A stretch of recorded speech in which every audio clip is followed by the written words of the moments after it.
मृगांका ने मंत्र पढ़ना शुरू किया। जैसे जैसे मृगांका की आवाज ऊंची होती जाती, तृष्णा और बेकाबू होती जाती।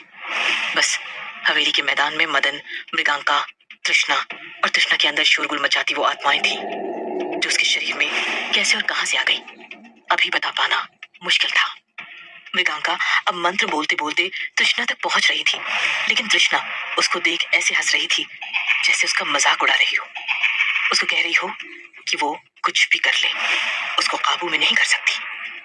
मृगांका ने अभिमंत्रित रस्सी का एक कोना खुद पकड़ा और एक कोना मदन को दिया, लेकिन तृष्णा ने मदन को धक्का मारकर इतनी दूर फेंका कि वो दर्द में कराहने लगा। हवा का रुख मृगांका को तृष्णा के पास जाने से रोक रहा था। उसके पैर राख के घेरे के पास बढ़ ही नहीं रहे थे, जैसे उसे कोई शक्ति रोक रही हो। मृगांका को समझ नहीं आ रहा था कि ये क्यों हो रहा है, उसकी शक्तियां क्यों उसका साथ नहीं दे रही हैं। तृष्णा की आंखों का रंग पीले से लाल होता, लाल से एकदम सफेद। उसको देखकर आसमान में उड़ती चील भी खौफ में भाग रही थी। मृगांका तृष्णा के बहुत पास पहुंच चुकी थी। अब बस उसे उसके हवा में उड़ते बाल जो डरावने जाल की तरह लग रहे थे, उन्हें अभिमंत्रित धागे से बांधना था। तृष्णा अचानक से कुछ बड़बड़ाने लगी और उसकी आवाज इतनी कर्कश हो गई कि मृगांका और मदन के कानों के पर्दों को चीरने लगी।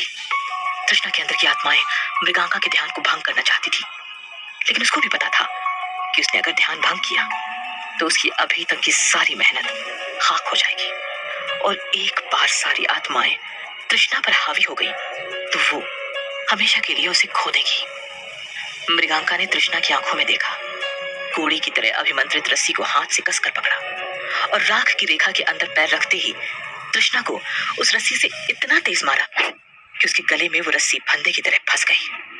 12 साल की तृष्णा कराहने लगी।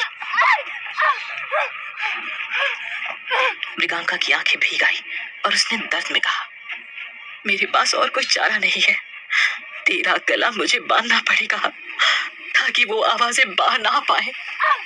तृष्णा जोर लगाती रही, लेकिन रस्सी को छू ना पाई। मृगांका ने तृष्णा की हवा में उड़